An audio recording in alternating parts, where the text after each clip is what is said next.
Hello everyone. If you want to know everything about living in the GTA, the Greater Toronto Area, both the good and the bad, then subscribe below, tap the bell for notifications so you'll be the first to know about the real estate market in Toronto. My name is Marco Sobrevinas, broker of GTA Home Living, powered by Real Estate Homeward. My team and I get calls, texts, and emails all the time from people just like you looking to move to, from, or within Toronto, either moving up or downsizing.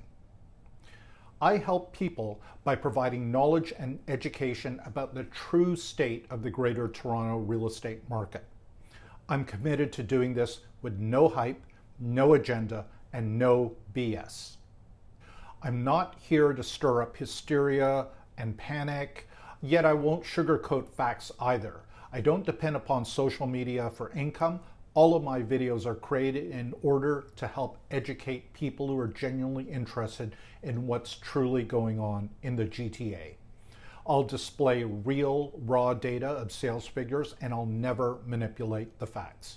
That's my commitment to you.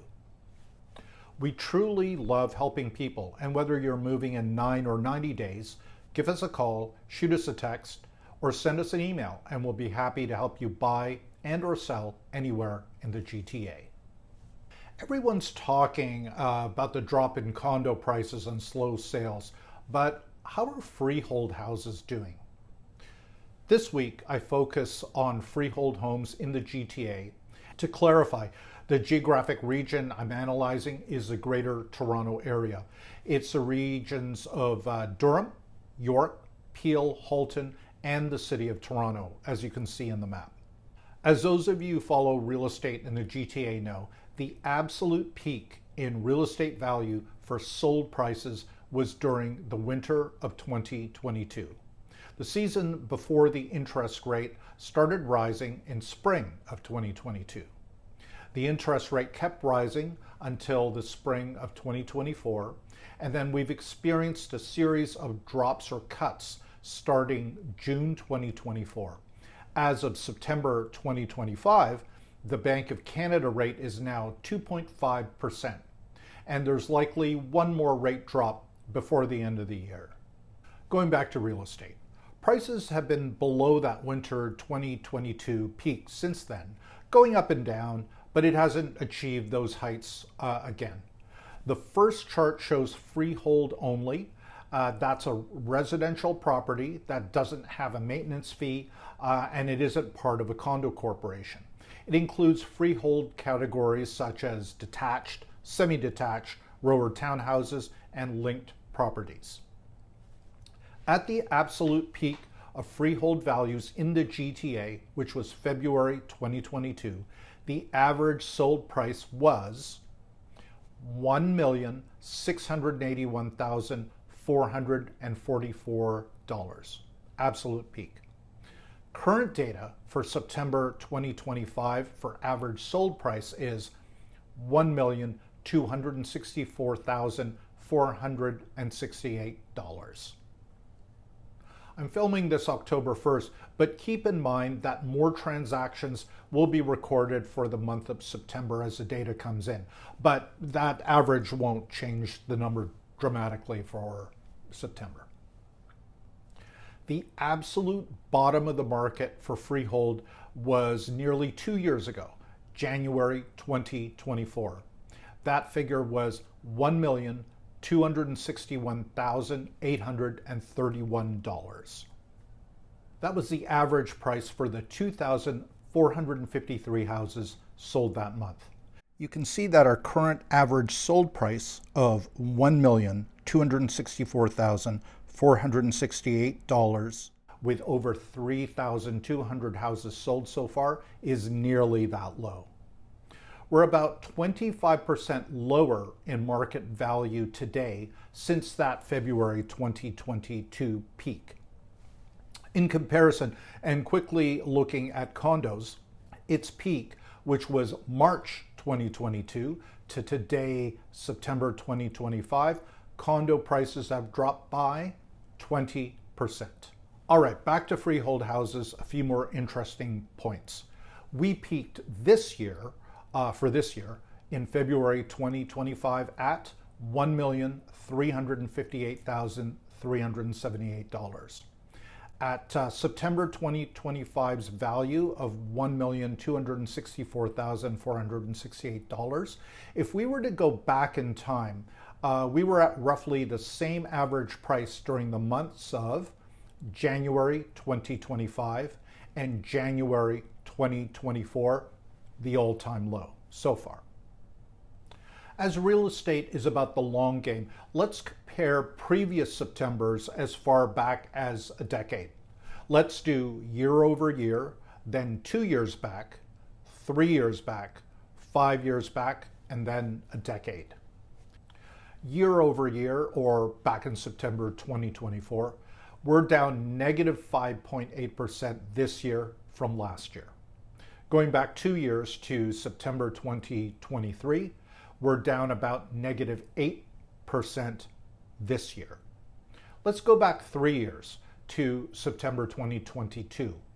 We're down about negative 2.6% this year, not very far off. 5 years back, we're up plus 13% this year.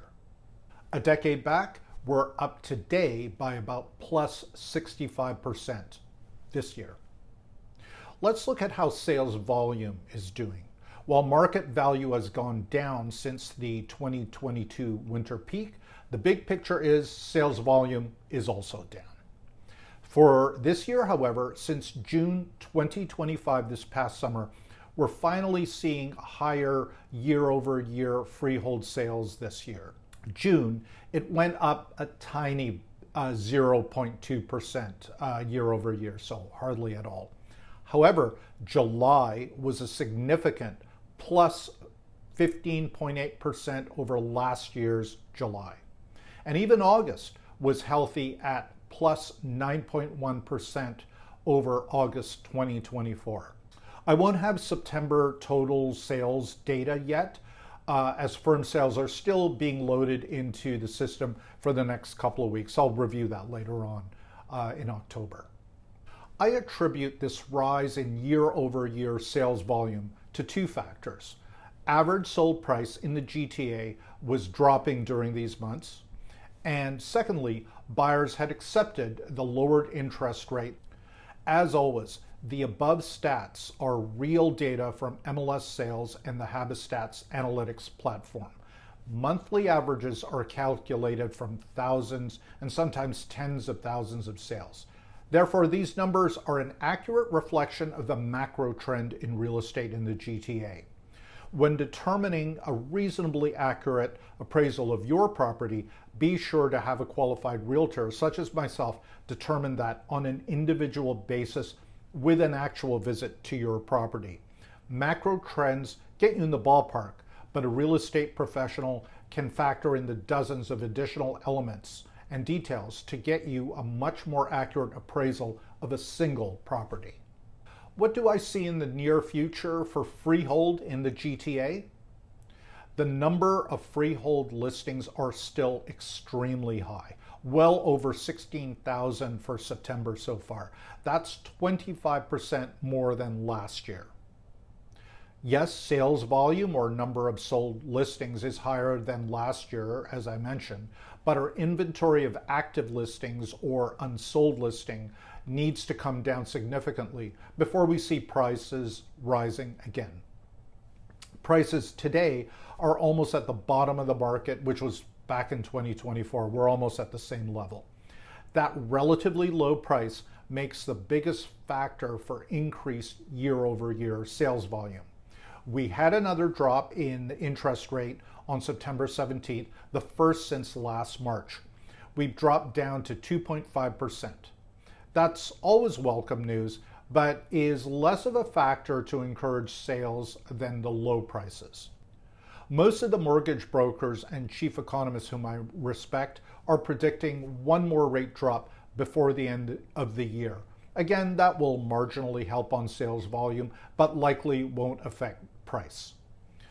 For the market value to increase noticeably, we need to see the inventory lower quite a bit. The interest rate going down further helps only a little bit.